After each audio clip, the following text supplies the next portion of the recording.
سے قبل 1000 BC میں یہ تعمیر ہوا ہے ہیکل جس کو کہتے تھے وہ، اور وہ آج کل جسے ٹیمپل کہتے ہیں، ٹیمپل آف سولومن، یعنی ہیکل سلیمانی یا معبد سلیمانی، ہم اسے مسجد اقصی کہیں گے، دور کی مسجد۔ اس کے بعد وہ یہ ہے کہ تقریباً 600 قبل مسیح میں 587 ایگزیکٹلی اس میں اس کو گرا دیا گیا نیبوکڈنیزر نے۔ پھر یہ کہ تقریباً 200 برس کے بعد دوبارہ بنائی گئی اسی جگہ پر، پھر اسے 70 عیسوی میں پھر گرا دیا گیا، وہ آج تک گری پڑی ہے۔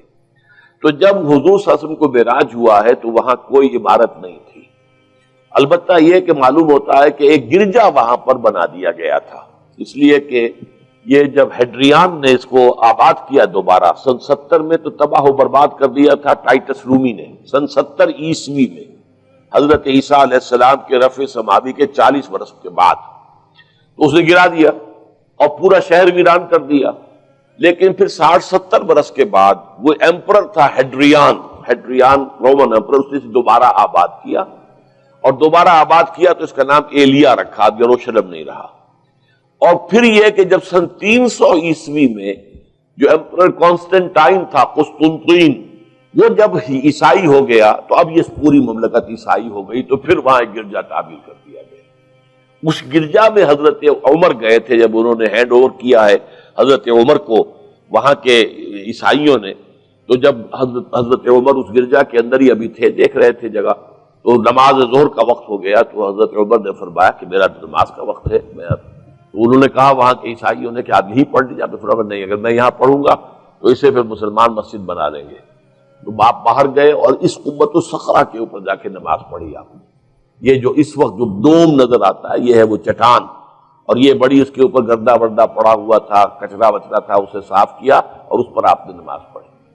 اس لیے کہ یہیں سے اصل میں معراج ہوا تھا حضور صلی اللہ علیہ وسلم کو۔ تو اب اس کے بعد جو ہے عبد الملک ابن مروان نے وہاں پر وہ قبہ بنا دیا ہے جو قبۃ الصخرہ کہلاتا ہے۔ البتہ اسی احاطے کے جنوب کی طرف ایک مسجد بھی ہے، بڑی مسجد ہے، وہ مسجد اقصی کہلاتی ہے، وہ اب مسجد ہے۔ یہ قبہ جو ہے بنیادی طور پر مسجد نہیں ہے، یہ تو یوں سمجھیے کہ جیسے کوئی ہمارے ہاں مقبرہ ہوتا ہے، درمیان میں قبر ہے، اس کے اوپر بڑا سا گنبد بنا دیا ہے، چاروں طرف جو ہے زائرین کے لیے جگہ ہے، ایسے ہی یہ وہ چٹان ہے۔ کہتے ہیں یہ چٹان جنت سے آئی تھی، جیسے کہ حجر اسود جو ہے جس کے بارے میں روایت ہے کہ جنت سے آیا ہوا ہے پتھر، اس طرح یہ چٹان بھی جنت کی ہے۔ بہرحال یہ بہت بڑی ایک چٹان تھی، بڑا پہاڑ کی مانند تھا یہ، جس کے اوپر کے پھر ہیکل بنایا تھا حضرت سلیمان نے۔